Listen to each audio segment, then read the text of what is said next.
All right, my friends, welcome back to another episode of the JMA podcast. This is episode 219 with Tom, the Headhunter Higgins. He is currently working on reviving a old Irish folk style of wrestling. But before we get too far into that, we have a few upcoming events. We're looking at the Donnybrooks fight promotion in Barrie, Vermont on September 13th. You can find us there. We will be there live. Agogi Fight League in Cookeville, Tennessee on September 20th. Elite Fighting Promotions in Saratoga, New York, also on September 20th. And Submission Battlegrounds BJJ Queens, New York, again on September 20th. You guys can look forward to as well Future of Fighting in Louisville, Kentucky on September 26th, and potentially Rival FC on October 7th. That is still up in the air. Rival FC is still trying to find a venue as far as we are concerned. If you guys have a venue in the area and are interested, they are in Paducah, Kentucky. You guys can reach out to the founder of Bushido MMA in Paducah, Kentucky. Lastly, we have Art of Combat in Hartford, Connecticut coming up on October 10th. Guys, without further ado, let's welcome Jeremy Fairhurst to the stage, my co-host. Jeremy, my man, thank you for being here today. How have you been? Doing good, man. Ready to get started on this podcast. Had a long, eventful week, so staying busy. What about yourself? Pretty good. This one, uh, culturally, I'm really excited. Uh, Very proud of my own Irish heritage. So really want to know more about Your from. mic seems to be a little bit. Oh, It might just be my end. all right. But Well, okay, without that's further ado, I know Tom has not too much time on his hands. Let's welcome him to the stage. What's up, guys? Tom, Thanks for having me on. absolutely, we're glad to have you. I know your time is short, so I'm rushing here a little bit. No need to Um, rush. We're good. all right, we're also missing our producer today. We are missing Dalton, but we're ready to make it work. My friend, you have a rich history. I was looking at some of your background. You've trained in Brazilian Jiu-Jitsu, catch wrestling, and correct me if I'm wrong here at any point. You have a world championship in a middleweight division and a few other things along the way. So you have a very versatile career. But I think what people here are going to be most interested in is the collar and elbow wrestling. Can you tell us a little bit about that? Yeah, for sure. And that is accurate. I've grappled in some form or another pretty much my whole life, starting with folk style and then jiu-jitsu, catch, all that. But yeah, the Irish collar and elbow has kind of been what's consumed my life as of lately. And it's a bit of a, life purpose, if you will, or something I feel called to do once I found out that that was a thing. Because like yourself, I was always into my Irish ancestry, and there's the stereotypes of just the fighting Irish, the fighting spirit, and combat culture, if you will, going back a long time from Ireland, and never really wrestling. You would see even in street fight videos in Ireland, they would box, and if somebody would clinch, they would start to separate and be like, "No, we don't, none of that." And there's no one, representing Ireland in international wrestling. Even you would see their MMA fighters like Connor and whoever else would struggle on the ground usually, and it just wasn't really a cultural thing. So I was always under the impression, like, oh, that kind of sucks. They're tough, they're fighters, but wrestling is just not something that they had for one reason or another. But I So would, what's up? how did you I was looking online and it was a little difficult to find information on it. How did you stumble upon an art that's in decline like this? Right. So it was more so extinct than anything, like completely extinct. Because I did look for this type of thing, like over the years, nerding out about other wrestling traditions, like the Mongolian buck and all this other stuff, sumo, Indian Kushti. Like I was, taking influence from those and like the connection that they had to their own culture and stuff. And I remember thinking like there had to be something Irish, the Scottish had the back hold. And I had looked for that type of stuff over the years, never found anything. And even now, like you said, it's still hard to come by it. I came across a podcast when I was getting on a flight. I was about to fly to Seattle to visit a friend, and I was just looking for stuff to listen to on the ride. And I looked up, wrestling or grappling podcasts. And I came across, it was called The Hero with 1,000 Holds podcast by a guy named Ruan McFadden.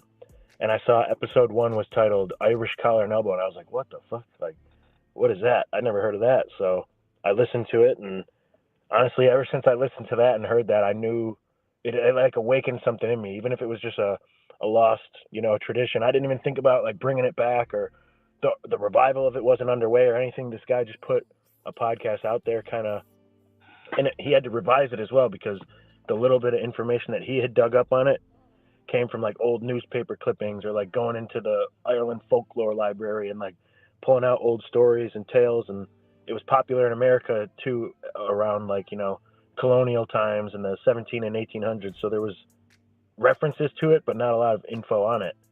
And like I said, once I found out that was a thing, I knew I had to be involved. And eventually it kind of picked up. That guy Ruan had made some jackets. He hosted an event. He put out a book on it. So as those things progressed, I got in on it. I started dabbling in the rule set, started making some of my students do it, and, hosting events, and just kind of never looked back. Just knew I had to help try and bring this back, because no one knew about it. Like, I've visited Ireland multiple times now, talked to other grapplers, talked to Irish people I know, older Irish people I know. No one had even a clue that something like that existed. So without that Ruan guy, this wouldn't be happening. I wouldn't be, on this journey. What resources do you think would be valuable to someone trying to find information on the history of this art? Well, definitely Ruan McFadden's book, just titled Irish Collar and Elbow. It's cool because it goes over, more so the cultural aspect. If you were going to make a book about, how to throw someone with a jacket, it'd be a short book with a handful of techniques. Like, you could reference judo or Cornish wrestling or sambo, all these other, arts where somebody's throwing someone with a jacket. Yeah, the rules dictate which techniques can and can't be done, and it'll kind of take on its own style. But his book kind of dives into more of like the cultural practice of it, or how they did it, or how it came about, or even its use in like faction fighting. Have you guys ever heard of that? I actually have. We did an interview with John Border, who is a Irish stick fighting martial artist or instructor. He's trying to currently revive the Irish stick fighting art. Love that. So yeah, I'd always known about, the shillelaghs and the fact that there was, mass rumbles in Ireland, like recreational stick fight brawls. But collar and elbow was part of that, or at least, influenced it or was utilized in it as like a battlefield art. Because if you're fighting, I don't know, dozens, even potentially hundreds of people fighting and swinging sticks and whatever else, you don't really want to go to the ground and get trampled. You don't really want to bend over and tackle someone or be, engaged in too much grappling, especially because you're trying to like defend hitting sticks. You're using your own stick. So what would happen a lot of times is they'd get a hold of the guy's jacket and be trying to swing stick or grab him so that he can't hit you, tie him up with your legs, trip him, so then you could pound him with the stick or trample him, or you and your friends could beat his ass. So it was a battlefield art. It was essential to know how to, trip and toss somebody in that type of setting, as well as it was just something people did. Like, you go play a pickup game of basketball, you go play a pickup game of baseball with your friends, you were faction fighting or you were doing collar and elbow.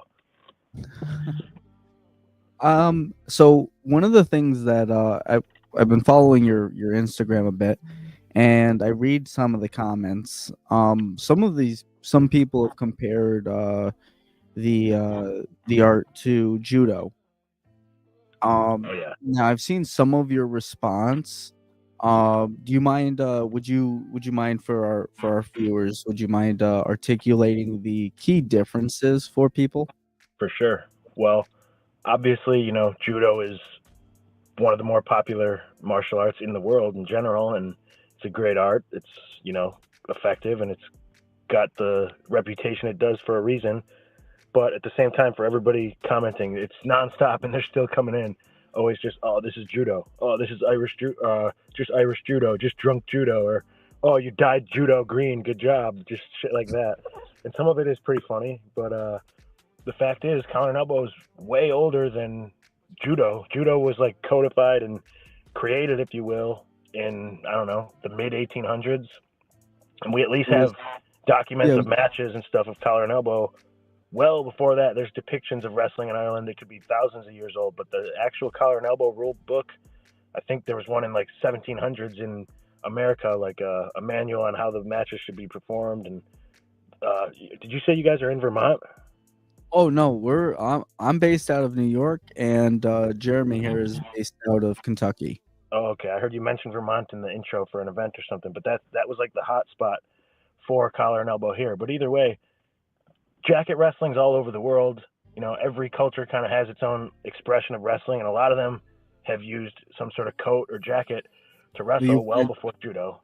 You mentioned Boke earlier, which is Yeah. one of them. Wrestling. And then let's see, we got Boke, we got judo, we got sambo.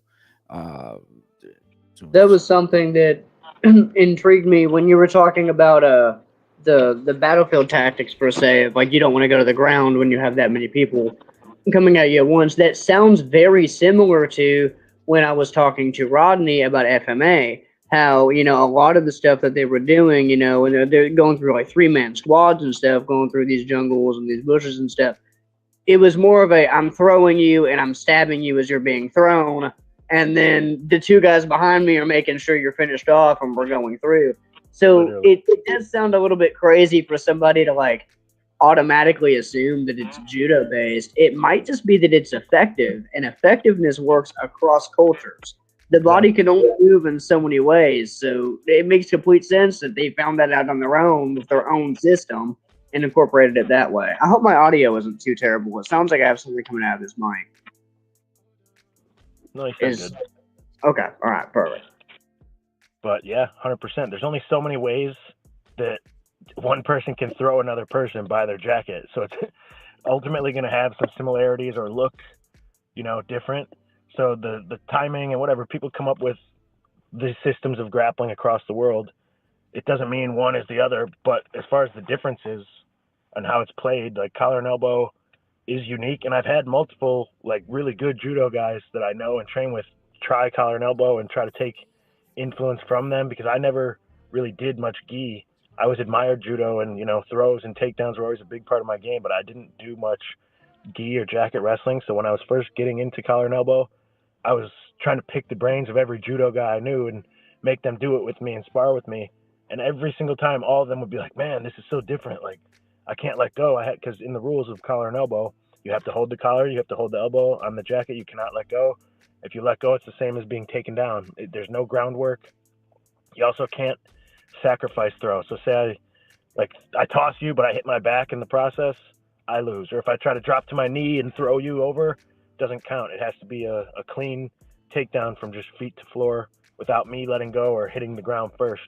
Whereas judo, usually the whole idea is to get as much leverage as you can without giving your partner any sort of leverage, and then you execute the throw. Versus collar and elbow, you're both neutral 50-50, and then you have to try and work throw from there. So there's a lot of like momentum shifting, and it's a lot harder than it looks. I remember when I was first dabbling with it, I was getting gassed too. You think like, oh, it's just foot sweeps. You're pushing and pulling on each other. How much could you really be exerting? But honestly, it's way more tiring than most grappling styles, I would say. And you kind of learn to slow it down and play it at its own pace. But even though it's now only in its infancy of being revived, I can see it definitely taking on its own like style or expression to where it doesn't even really look like judo. It looks like collar and elbow. So I actually really love that idea of the rule set there, where you can't do the sacrifice throws, where you can't leverage, the dropping down, or or you can't you can't hit your back or let go. Yeah, there has to be a complete contact all the way through, because this really separates itself from either jujitsu or judo in a lot of ways. But how have you like I'm trying to think of rewording this. Give me a moment. I want to know about the work that's gone into reviving collar and elbow wrestling. Like, what kind of work steps have you kind of put into the progress of the revival? So, well, like I said at first, I immersed myself in trying to learn foot sweeps and like jacket stuff. Obviously, I did study and take influence from judo and sambo and other jacket wrestling styles because those are the resources we have. There was no collar and elbow manual, if you will, like instructing on how to do the techniques. But again, it's two people in a jacket. The body's only going to work so many ways, so there's going to be, underlying themes. So I was practicing it a lot. I was making sure I, understood it and got good. One, because it was fun and it was a new expression for grappling for me to learn. After grappling and doing jiu-jitsu for so long, it was a fresh way to do grappling for me. But also, if I was going to be one of the people, promoting it and reviving it, I wanted to be as good at it as I can. And honestly, I still feel fraudulent at times because it's impossible for someone to have a background in collar and elbow because it's been dead for a couple hundred years. You don't learn it from, I don't know, the ghosts of my ancestors. That'd be cool. And if a judo black belt or someone picked it up and was the one to spearhead this movement, maybe, that'd be a little more appropriate or whatever, if you will. I'm an experienced grappler, but I don't know. I guess I felt I had to get really good at it. I would say I'm okay at it. I've never had a match in it. I've hosted a lot of matches for it, but again, it's not about me. I just wanted to immerse myself in it. So that was step one, making all my students kind of dabble in it too, promoting it to them just as an extra way of training, getting them better at trips and whatnot. I hosted a seminar and I gave a little PowerPoint at the beginning of it, which that's unreal to me too, because I'm terrible with technology. I was a terrible student. Never thought I'd be giving presentations like that. I started hosting competitions like that. My league, Wrestling Wars, the first event I ever did was solely collar and elbow matches to try and promote it. I posted a shitload of memes. That was a way of trying to get it out there into the consciousness, making videos, memes, like ripping on jiu-jitsu and being like, oh yeah, collar and elbow is the most dignified and scientific, manly style of grappling, not that rolling around on the ground. And that actually used to be the sentiment of the practitioners a long time ago. They were like, oh, fuck catch wrestling, fuck jiu-jitsu. That's degenerate shit. Like, the real men just trip each other and settle it that way. So pretty much just trying to make people aware of it. I've gone to some Irish fests and Irish cultural centers. Honestly, that's been a little frustrating though. There's been a lot of lack of support with Irish cultural centers. I live right next to one in my own hometown. And before I even, got anywhere with this revival or my contributions, I went right to them and I was like, hey, I showed them the book. I showed him the PowerPoint. I told him we could get something started here. This would be the perfect spot for it. They bring in people out from around the world to do hurling and rugby. And there's a big athletic club there. So I thought they would maybe get behind it. But all I've been able to get out of them is they do some festivals and St. Patrick's Day stuff. They've let me come do little displays and whatnot and kind of get it into the consciousness, which is good for me because then I see these little kids out in the hallway scuffling with each other, grabbing each other's jackets. So I'm like, hell yeah, that's at least the next generation knows about it now and it's in their consciousness. So at the very least, I've spread it enough, or I've bombarded people enough with it to where they know that it exists.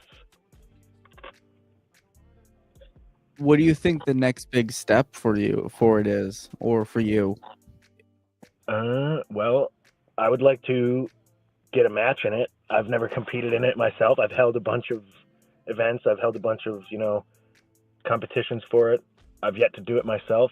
My plan is, and here's the great unveiling. My plan is to do a huge tournament next summer in Ireland. I don't know, we'll call it the Collar and Elbow Irish Championship or the World Championship or whatever. I want to get as many people from there as I can, like every grappler, every rugby player, every judoka, anyone who thinks they're tough or whatever, get as big of a bracket or a couple brackets as we can and try and crown a true Collar and Elbow champion of Ireland. I would definitely be looking to do one here too with Wrestling Wars in America because it was the most popular style here as well. But I've been teaching it in Ireland. I've visited Ireland a lot frequently lately, and the gyms there are getting a lot more interested. It's definitely starting to come back out there, which is great. And again, I feel funny. An American is the one over there trying to bring it back and promote it. But hey, I'm blessed. I'm happy to be the one spearheading it. I'm happy people are receiving it well. But I think really putting it on a mass scale in Ireland would be the next step. And then trying to get like, Irish fests all around. Like anytime there's a summer Irish fest or carnival or a St. Patrick's Day, whatever, like those are all over America. Those type of events featuring collar and elbow all over would be the next step, really. Okay.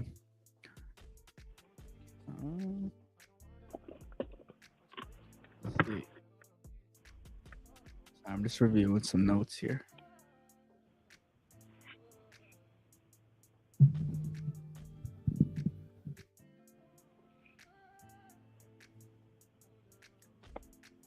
How'd you get started in wrestling?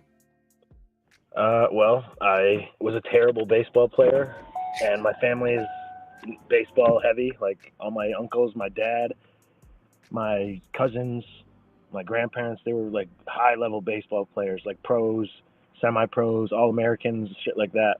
And I just didn't have it. I was picking grass in the outfield or fucking thinking about WWE or shit like that, striking out, getting pissed off. And I was just like a chunkier kid and kind of strong, so my dad put me in wrestling. But even then, like, it was just a sport I did. When I was younger, I thought it was going to be WWE, and it wasn't. And it was just like, oh, what the hell is this? Like, we're just trying to score points and, like, grab each other's legs. All right, cool, I'll do this, whatever. Then I got older and realized it's actually, like, part of fighting.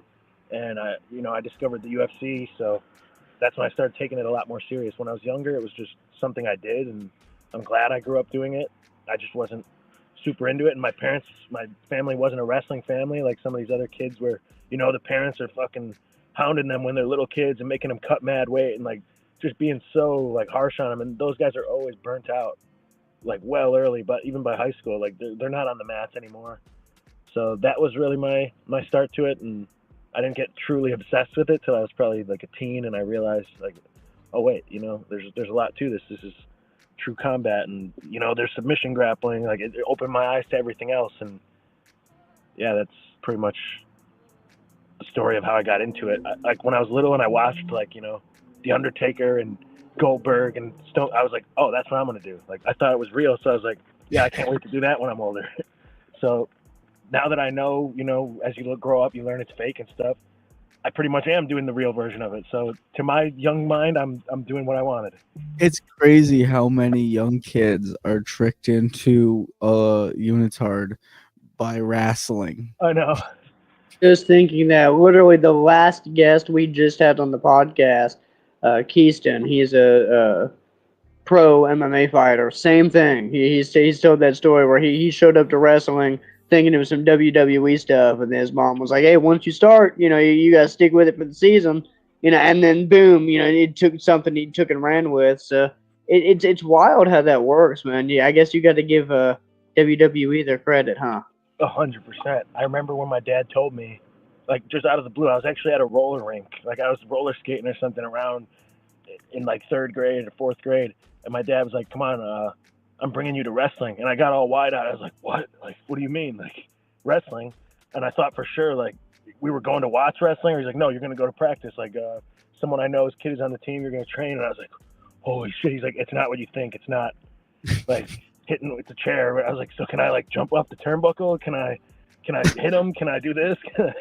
He's like, "No, it's different." I had no idea what he was talking about. But then I remember, I was a rougher kid, and I'd like scrap with my brothers, or I always wanted to roughhouse, and I'd get into like playground fights and shit. And I was a rough, aggressive kid. But when they were trying to teach me to wrestle, I remember just like pussyfooting so much, thinking about the rules, like no idea what was going on. Like, what do I do? Like grab, like do this. Like if they would have just been like, go, just fight, just attack them. Like I would have probably taken to it a little better. But yeah, that shit's hilarious. So, you ever have a thought and like it just runs out of your mind? Oh yeah, all the time. Oh, all right. So we didn't actually cover where do you train out of? I'm in the suburbs of Chicago. I teach at two gyms. One's called Lions Den Jiu Jitsu. The other one's called Elite Performance MMA. and I've kind of bounced around gyms in this area. Is for- that the Lion's Den? No, everybody always brings that up, like the Ken Shamrock Lions Den, especially because I have the catch background and like they were heavy on catch stuff like in the early UFC days. So no, it is not that lineage, unfortunately. That would be cool, but yeah, we're just independent jiu-jitsu gym in Homer Glen, Illinois. So I've only ever driven on the outskirts of Chicago. What's it like out there? It's nothing special. I mean, every time I go somewhere else, people seem to think it's pretty cool, or it has the reputation for violence and gang violence and whatever else.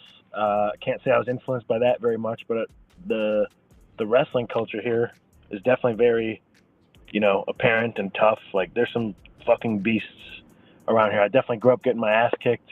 Definitely have a lot of tough training partners out here, and it's definitely a spastic like worker type of culture. Like the people are, I don't know, I don't know the general consensus of when people come here, but I think people think it's kind of like rude and just like fast paced and shit, and that is somewhat accurate. Like the grind out here is real in a way.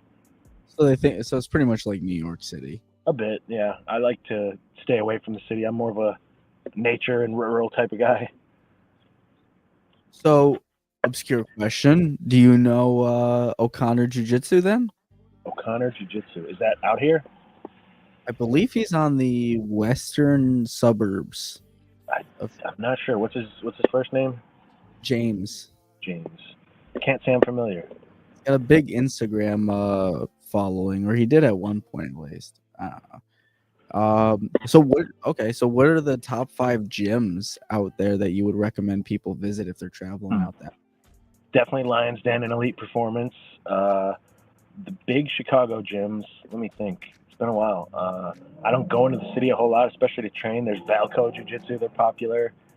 There's a lot of Gracie affiliates, so too many for me to wrap my head around and keep up.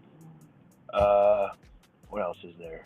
There's a lot of good academies. Like it's pretty popular here. Any tournament that you go to is going to have like hundreds of competitors, and there's a lot of good black belts around here. Let me think. Yeah, I'm kind of drawing a blank right now. There's some good MMA gyms though too. Like there's Chicago Fight Team, Chicago MMA. We have Bilal Muhammad based out of here, so he's one of the only fighters that actually kind of stayed in Chicago. We had a lot of fighters come up around here in the not earlier days, but within a couple years ago, the past decade, they would always leave. So it would almost make like the other top fighters around here leave and go seek training elsewhere. And there's nothing wrong with that, really. That's kind of just the journey of a martial artist. But Chicago definitely could, and it kind of is becoming like a hot spot all on its own. And that's why I respect Bilal for never really leaving. He always kept his training here. He would go, do some camps with the Dagestan guys who would pass that up. But I know Curtis Blades was from here. Clay Guido was from here. We had a good amount of guys based out of here, but they would always inevitably end up somewhere else, which kind of dried it out. Yeah, that's kind of crazy that I would think Chicago being a major city would have a little more of a phrasing I'm looking for. Like a caliber of athlete, I guess, is what I'm looking for here. But, like you would almost a bigger ring. I don't know. Are they like arena sized, or do I sound goofy? Like, I mean, does Chicago have anything where they could do UFC fights in Chicago? Sure. Was that? So they just hosted the Hamza and Drickus one here. Yeah, so like that surprises me even more. Like I see it even like a small town. But if you have access to like a big crowd like that, yeah, that surprises me that they're all leaving like that. Yeah, it's changing now because like the local guys and there's Chuck Buffalo, Charles Radke, he's out of here as well. There's a couple of like Hispanic guys that train out of Valley Flow. That's where Bilal trains, Valley Flow striking. So it's picking up for sure. And Midwest is known for the wrestling. So I feel like over time that's going to keep trending and people will want to come here. I feel like I'm hopefully putting a presence here with the catch wrestling because there is almost no catch wrestling around. Like there's Wigan, England, And then there's Josh Barnett and Eric Paulson in LA.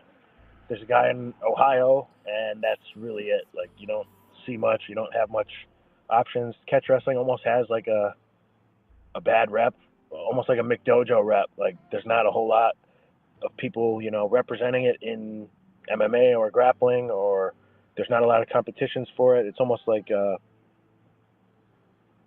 said, kind of like McDojo-y. But I'm hoping, I teach some catch wrestling classes. I host the Wrestling Wars tournament. I'm hoping to put that on the mark, and then the collar and elbow, make it a hot spot as well. That actually brings me to what I was going to ask you next. Wrestling Wars, the grappling promotion you run, features everything from catch wrestling to the jacket wrestling.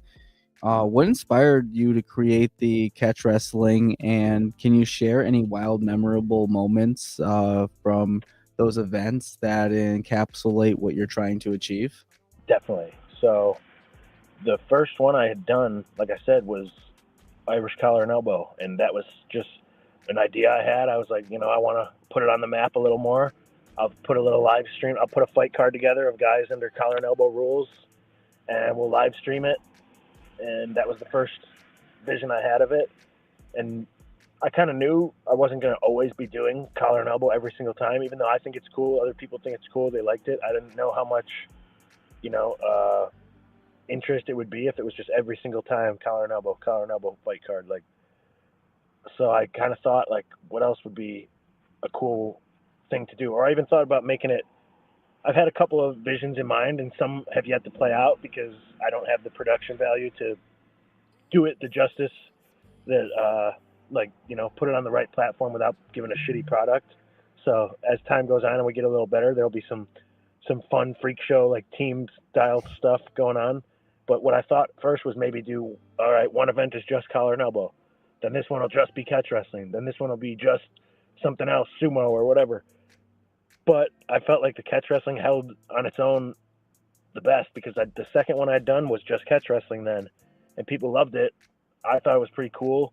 I thought it made sense because wrestling's really big out here. Jiu-jitsu's really big out here. That's like almost the perfect bridge for the two. People really liked that.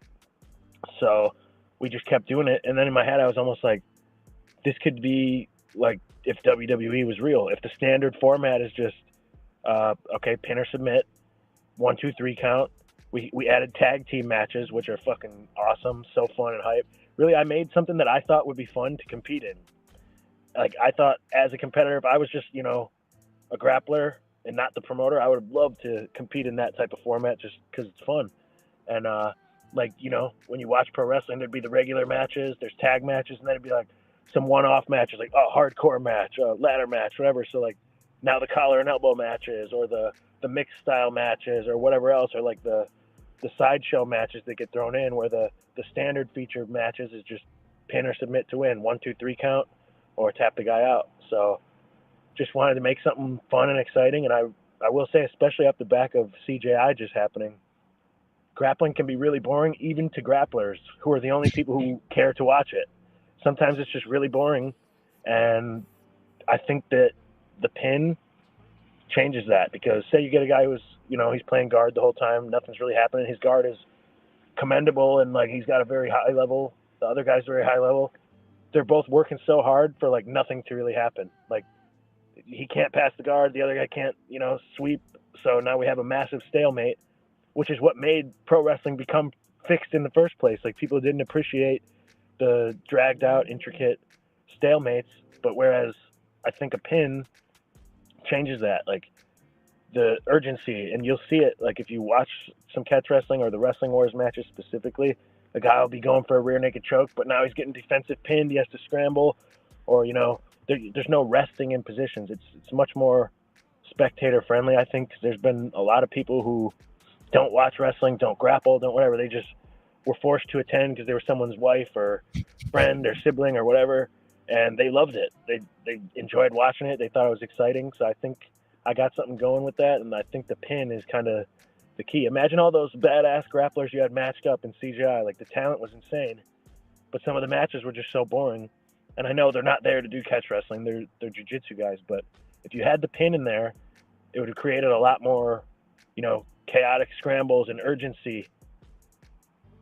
So I think I'm on to something. I just need to keep rolling, and I've grown this from scratch. I'm not a businessman. I'm not a fight promoter. I'm not a social media. I'm a grappler who's just trying to create something fun, and I've by default had to take on all these other roles that I'm learning on the job. But as we do it and we get more sponsors and support and stuff, I think it's gonna kick off, and people will enjoy watching it and competing in it. Well, man, listen, I got a good feeling about this whole thing. Like we found you, so I mean, whatever you're doing on social media is working for you. Um, as we come to the close or come towards the end of here, where can people actually start to find you, follow Collar and Elbow Wrestling? Where can people find Wrestling Wars, all this stuff? Right. So all the Wrestling Wars events are on my YouTube. They're streamed live on my YouTube. My YouTube and my Instagram are just Headhunter Higgins. Wrestling Wars has its own Instagram at wrestling_wars. And you'll find a lot of collar and elbow stuff. You'll find collar and elbow matches on Wrestling Wars. Like there's usually a couple on each card. I try to get a few going. Or what we do is we do a random overtime. Like I have a wheel now that we spin for the overtime if there's no pin or submission, and collar and elbow is one of the styles on that wheel. And then my YouTube channel, my Instagram, there's always going to be collar and elbow spam on there because, like I said, I feel like this is part of my life mission to restore not just Irish wrestling, Irish collar and elbow, because, like I said, once I found out Ireland had its own style, I know I had to kind of bring it back. But also, most of the times that I visited Ireland, I'm just teaching general wrestling or catch wrestling, like takedowns and stuff, for the grappling and the MMA scene in Ireland. So that part's important as well. Just restoring wrestling in general into Irish culture is something I definitely want to do, whether it's collar and elbow or catch or freestyle, whatever. So that's always going to be something you get out of me when you're following my pages. And just for the viewers who may be interested, you do seminars, you do private training, I assume, and you're willing to travel? Most definitely. I've been on the road a lot lately, and it's been fun. Like I was just in South Carolina right after getting back from Ireland, and some of those days I woke up and I'm thinking, like, where am I? Like, am I at home? And am I in Ireland? Like, I don't even remember where the fuck I am right now. Sometimes that's a good feeling to have. It is cool. All right, my man. Well, we look forward to following your success. I think we're gonna close out. Did you have anything else you wanted to give a shout out to? Your gym, your sponsors, family, friends, anything you want, my man. The floor is yours. Yeah. Well, I was just at my physical therapist, Paragon Physiotherapy. Shout out to them for helping me out and hooking it up. My gyms. Shout out to you guys for having me on the show. It's been a blast. So thank you for that. And that's about it. All right. Well, guys, without further ado, one last shout out is go check out the JMA store. You guys can check it out at jmurrayathletics.com. VIP subscribers get a 10% discount. We also have supplements available. For any promotions available or interested, we do live streams. We also do press conferences for you, and we can do promotional articles as well as live coverage. Guys, follow J Murray Athletics here on YouTube, Instagram, and Facebook. Till next time, stay blessed. This has been the JMA podcast, episode 219 with Tom, the Headhunter Higgins, and I'm stumbling over my words, so I'm gonna get the hell out of here. Peace.